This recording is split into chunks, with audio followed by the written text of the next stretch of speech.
Hey, bonjour tout le monde, j'espère que vous allez bien, bienvenue dans une nouvelle vidéo dédiée à Ansible et AWS. Aujourd'hui on va s'intéresser à plusieurs petites choses, donc on continue sur notre TP. Notre TP, je vous le rappelle, donc juste pour résumer, son objectif c'est d'installer un WordPress avec un MariaDB, donc une instance EC2 pour un WordPress, une instance EC2 pour un MariaDB. Sur la forme, on peut discuter pas mal, hein. C'est vrai qu'on pourrait passer par les services managés, etc. etc. Moi j'utilise un compte free tier, ce qui n'empêche pas non plus d'utiliser ces services managés. L'idée c'est plutôt de faire un peu abstraction de ce que propose AWS, mais plutôt d'utiliser les modules d'AWS. Aujourd'hui on va s'intéresser à plusieurs petites choses. On va voir add host, on va voir wait for et on va voir les volumes EC2. Donc on a plusieurs choses qui sont importantes. Lors des vidéos précédentes, ce qu'on avait fait, c'est qu'on avait créé des key pairs, donc les fameuses clés SSH qui sont injectées dans nos instances EC2. Ensuite, on a créé nos security groups pour notre MariaDB et pour notre WordPress. Je vous rappelle que on veut qu'un accès public sur notre WordPress et pas sur notre MariaDB. Ça permet de toucher un petit peu à du peaufinage au niveau de Ansible sur ces éléments-là. Et donc on en était arrivé ensuite à la création de on a créé les security groups, donc les key pairs, les security groups, et ensuite on a provisionné nos instances. Donc l'inconvénient quand on crée des instances EC2, c'est qu'on ne sait pas à partir de quel moment elles vont être accessibles pour pouvoir faire des choses. Donc là on va utiliser le wait for pour ça. L'autre élément qui est important, c'est que nous, je vous ai dit au tout début de ce TP là, lors d'une précédente vidéo, je crois que c'était la 85, quelque chose comme ça, on avait vu le Dynamic Inventory de AWS pour Ansible.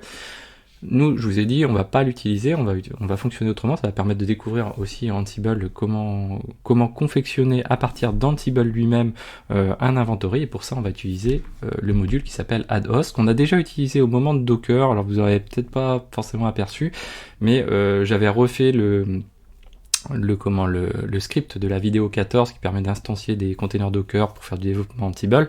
On avait revu ce script là et on l'avait refait en format Ansible et on avait utilisé également add host. Donc add host, son principe ça va être simple. Donc nous au fur et à mesure on a collecté des informations sur nos deux instances. Ici, donc on va revenir sur notre provisioning. Donc lors de la vidéo précédente, on avait créé nos deux instances. On a enregistré grâce au register tout ça, tous les éléments d'une instance. Donc il y a beaucoup d'éléments dans une instance, les IP publics, privés, les DNS publics, privés, etc., etc. Vraiment beaucoup d'informations, des ID, etc. Donc on enregistre tout ça dans une variable spécifique, donc que je préfixe. Moi, c'est question de bonne pratique. Tout ce qui est toute variable qui est enregistrée dans des tasks, je les préfixe avec le double underscore. Et derrière, on avait donc, sur le module EC2, donc la création d'instance, on avait donc les variables de notre WordPress et les variables de notre MariaDB.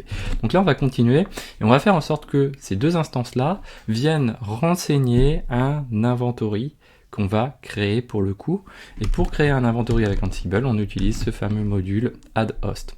Donc là, on va prendre tout ce bloc-là, on va récupérer ces éléments-là, et vous allez voir que c'est extrêmement simple. Alors je vous invite à aller voir la documentation, vous tapez Ansible module add host, vous allez voir la documentation, je crois qu'on l'avait déjà vu dans cette fameuse vidéo avec Docker, donc je vais pas revenir sur le détail de ce que permet de faire cet élément-là, on va juste le voir là, déjà il y a déjà des petites choses assez intéressantes.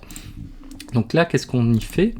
Donc première chose, c'est qu'on va enregistrer dans ce nouvel inventaire notre instance WordPress, et dans la deuxième task, on va enregistrer notre instance MariaDB. Alors on pourrait faire une grosse boucle pour injecter ces éléments-là, de la même manière qu'on aurait pu faire une boucle pour la création des instances EC2, que ce soit MariaDB ou WordPress. On aurait pu factoriser beaucoup plus, ça fait économiser pas mal de choses. Pareil sur les security groups. Après, là, l'idée c'est d'être pédagogique, donc c'est pas de rajouter des surcouches de choses complexes, plus difficiles à maintenir. Même dans les cas pratiques, dans la vie courante, je suis pas certain, quoi. Il faut peser les choses à partir de quel moment où ça vaut le coup, quand on a vraiment beaucoup d'éléments ou quand on en a peu. Donc vraiment toujours faire ça avec parcimonie, avec de la finesse, quoi. Donc première chose, on utilise le module add host. Là, on renseigne donc le nom du hostname qui va être pris en compte. Et ben nous, comme nom du hostname, donc on parcourt notre variable WordPress instances et on récupère le tagged instance. Vous voyez ici, ça va permettre de récupérer des éléments les variables qui sont vraiment utiles directement avec un item.dns public. Donc je vous invite à revoir, donc le loop c'est le withItem hein, en gros, et donc du coup on balaye tout ce qui est compris les sous-éléments de tagged instances directement avec notre item.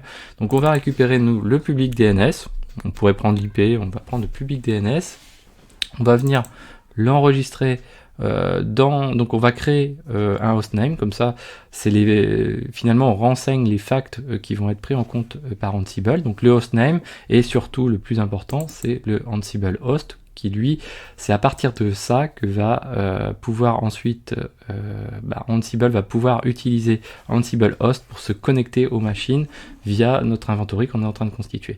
Donc là, on va prendre l'instance WordPress, on renseigne des variables pour cette instance, donc le hostname, le Ansible host, on pourrait renseigner plein d'autres variables, pour faire en sorte d'alimenter notre Ansible. On est dans l'inventaire, on peut créer des variables d'inventaire, c'est le moment de le faire. Ensuite, on va venir rajouter cette machine-là au groupe et on va dire qu'elle appartient au groupe WordPress. On pourrait dire qu'elle appartient à plein de groupes. Nous, elle va appartenir au groupe WordPress. On fait la même chose avec MariaDB. On va dire que ça appartient au groupe MariaDB, le Ansible host, le hostname, et on rajoute une chose qui est importante. Nous, on a dit que dans notre communication ici, si je reprends le schéma, dans notre communication entre les deux machines, on va passer par une IP privée.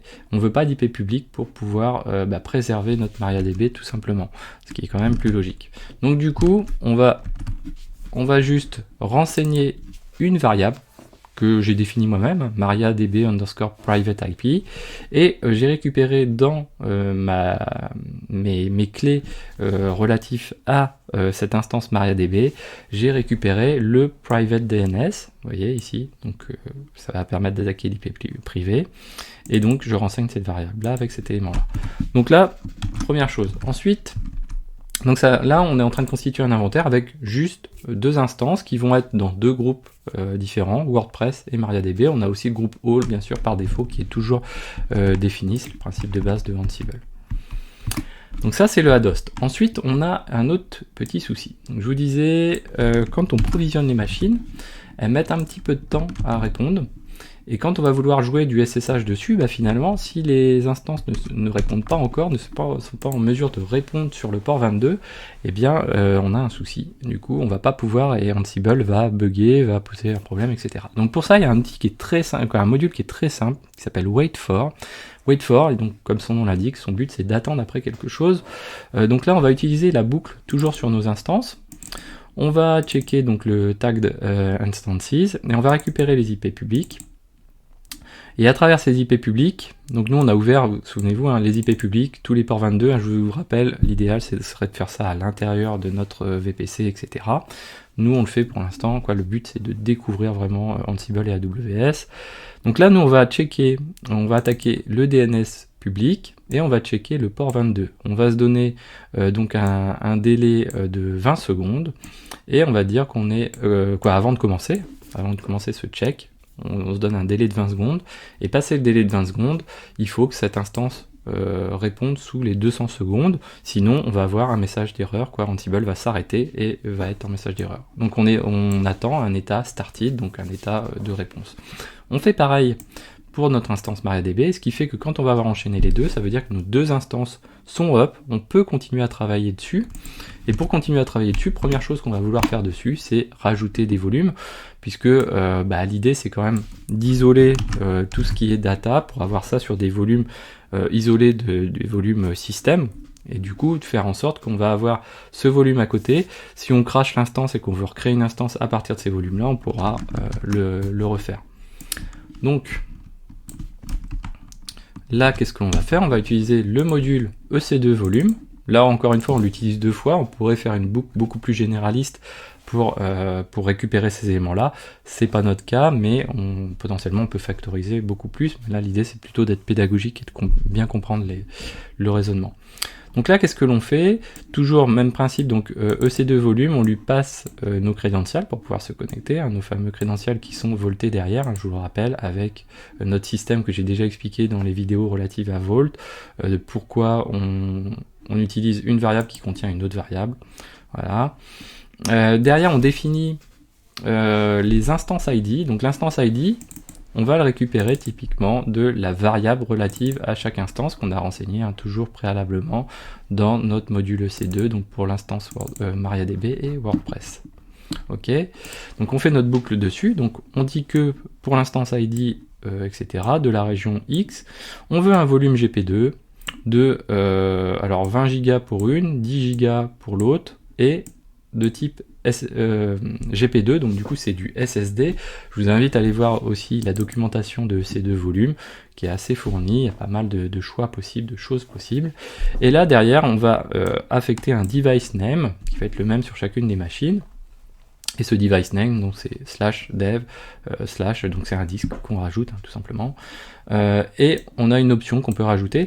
Moi je le fais parce que voilà, comme je fais des tutos et des démos dessus, j'aime bien que les volumes ne pas repartir sur des volumes déjà existants, comme ça je sais si ça bug ou pas. Mais dans la vraie vie, l'idéal ça serait de ne pas le mettre à delete on termination, puisqu'en fait ça veut dire que si l'instance se termine, on attend que AWS clean le volume qui est attaché avec. Dans la vraie vie, bon, il faut éviter de le faire, surtout pour des volumes de data de ce type là, quoi. Voilà, on verra de façon plus tard, en fin de ce bloc dédié à AWS et Ansible, on verra comment on clean tout, donc avec Ansible. Vous allez voir que c'est relativement simple. Donc là, on a créé nos deux volumes avec, et puis donc on va s'apprêter à lancer notre élément. Alors si on regarde l'AWS, dans quel état je suis, AWS, je suis avec des instances, j'ai 0 instance, j'ai une qui perd de security group, donc ça c'est des choses qui sont restées préalablement. J'ai détruit des instances juste après le dernier tuto.